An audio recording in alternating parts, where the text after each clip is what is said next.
गणेशाय नमः।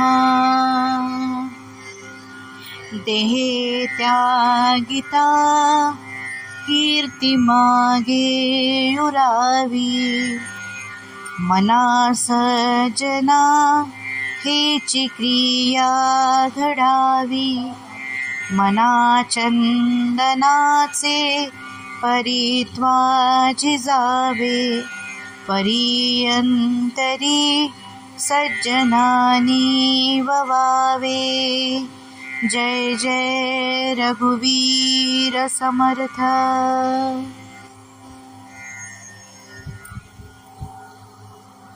एखाद्याच्याकडून काही काम करून घ्यायचं असेल तर मानसशास्त्र असं सांगतं की त्याला आवडेल अशा एखाद्या वस्तूचं आपल्याला त्याला प्रलोभन दाखवता आलं पाहिजे.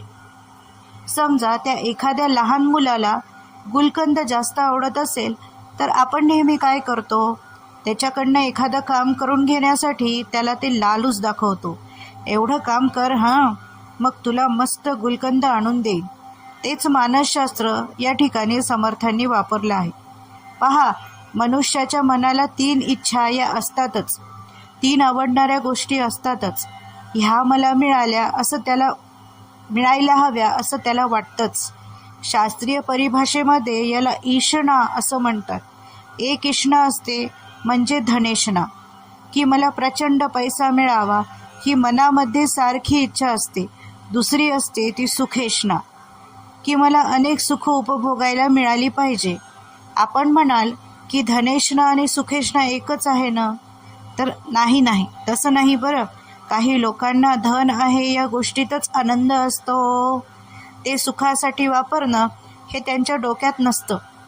समाजामध्ये असे अनेक कोट्याधीश आपण बघाल की जे चपलेचा अंगठा सुद्धा दुरुस्त करत नाही, का तर खर्च होतो म्हणून. त्यांच्याकडे प्रचंड पैसा आहे, हाच त्यांचा आनंद आहे. पैसे नुसतं असणं अशी इष्णा असणारे काही जण असतात. काही सुखेष्णा, खूप सुखाची साधनं उपलब्ध व्हावीत असे काही असतात. आता काही ठिकाणी योग्यांच्या बाबतीत, काही साधूंच्या बाबतीत या 2 गोष्टी नाही म्हटल्या तरी तिसरी इच्छा मात्र सगळ्यांच्या मनामध्ये, 99% लोकांच्या मनामध्ये असते. ती म्हणजे लोकेशना. ती म्हणजे लोकांनी माझ्याबद्दल चांगलं म्हणावं. एखाद्या वेळेला मी लोकांसाठी चांगलं करीलच असं नाही, पण लोकांनी माझ्याबद्दल चांगलं म्हटलं पाहिजे. आता ही जी माणसाच्या मनामध्ये इच्छा आहे ती समर्थाने ओळखली आहे आणि सगळ्यांना उपदेश करताना सांगितलं. अर्थात रूपक असं घेतलंय की आपण आपल्या मनाला उपदेश करतोय. हे मना, देहे त्यागिता कीर्ती मागे युरावी. तुझा देह जरी गेला तरी तुझ्याबद्दल लोक चांगलं बोलतील अशी तुझी कीर्ती मागे उरावी असं तुला वाटतंय ना. मग नाही कोण म्हणेल, वाटतंच ना. मग समर्थ सांगतात त्यासाठी एक कर. मना सज्जना हेची क्रिया धरावी. मी सांगतो हेच कर म्हणजे तुझी कीर्ती कायम राहील. काय कर? मना चंदनाचे परित्वा झिजावे. तू चंदनासारखा झिजला पाहिजेस, पण कोणासाठी? परियंतरी सज्जनानी ववावे. जय जय रघुवीर समर्थ. या जगामध्ये जे सज्जन लोक आहेत, साधारण आपल्याला त्यांचं वर्गीकरण माहीत असतं की दुसऱ्यांच्या सुखासाठी स्वतःचं बलिदान देतात. त्याला संत महात्म्य योग्यतेला आपण नेतो. ज्याला की जगाच्या कल्याणा संतांच्या विभूती देहकष्टीविती परोपकारे. पण मी सुखात राहतो, तुम्ही सुखात राहा, मी तुम्हाला त्रास देत नाही, तुम्ही मला त्रास देऊ नका, अशा एक सामान्य पातळीवर सुद्धा जे जगतात त्यालाही सज्जनच म्हटलं जातं. तेव्हा असे जे समाजामध्ये सज्जन आहेत त्यांना भयमुक्त करण्यासाठी, त्यांना दुःखमुक्त करण्यासाठी काहीतरी झिजलं पाहिजे. यामध्ये झीज फार महत्त्वाची आहे बरं. म्हणजे 100 लाडू माझ्याकडे 100च्या 100 काही मला खायला लागणार नाहीतच. 10व्या लाडवामध्ये माझी भूक भागणार आहे. नाहीतरी 90 लाडू शिल्लक पडले होते म्हणून देऊन टाकले, पावती करून घेतली. याला झीज म्हणत नाहीत. ठीक आहे, ते 90 लाडू दिले त्यामुळे कुणाचं कल्याण होणार आहे यात संशय नाही. पण चंदनापरी झिजणं आहे हे त्याच्यामध्ये नाही झालं बरं. समर्थ अपेक्षा अशी करतात, अध्यात्माची साधना करणाऱ्या साधकांना समाजाच्या कल्याणासाठी सुद्धा आपल्या स्वतःच्या सुखाची झीज होईल असं काहीतरी केलं पाहिजे. की हे 5 लाडू मला गरजेचे होते, यांनी माझी भूक भागणार होती, पण मी माझी भूक अर्धवट ठेवली आणि लोकांच्या मदतीसाठी त्यांच्यातल्या काही गोष्टी दिल्या.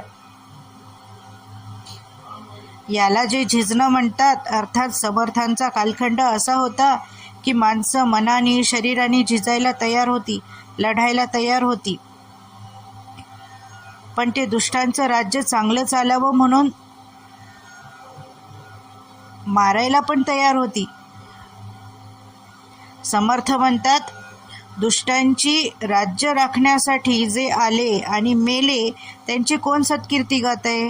कीर्ती कोणाची होते? जे सज्जनासाठी लढले त्यांची कीर्ती होत असते.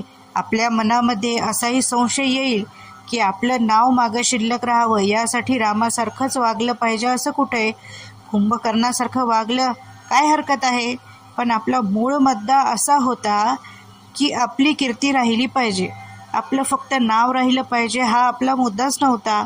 नाव जरी कुंभकर्ण राहिलं तर आता कोण कौतुकानं आपल्या घरामध्ये आपल्या पोराचं नाव कुंभकर्ण ठेवतंय का? मला सांगा. कोण आपल्या घरातल्या मुलाचं नाव दुर्योधन ठेवतं का? अहो, घराचं तर जाऊ द्या, दुकानाचं सुद्धा नाव कुठे दुर्योधन दिसत नाही. तर नुसतं नाव शिल्लक नाही, आपल्याबद्दल लोकांनी चांगलं म्हणावं ही जी मनाची इच्छा आहे ती आपली इच्छा पूर्ण करण्यासाठी समर्थांनी हा उपदेश केलाय की अध्यात्माची साधना करणाऱ्या माणसाने सुद्धा लोकांच्या साधनेसाठी, लोककल्याणासाठी थोडी झीज घ्यावी आणि त्या योगे आपलं नाव आपल्यानंतर सुद्धा सगळे घेतील अशा मांगल्यानं भारून टाकावं असा उपदेश या श्लोकामध्ये समर्थांनी सांगितला आहे. जय जय रघुवीर समर्थ. गणेशा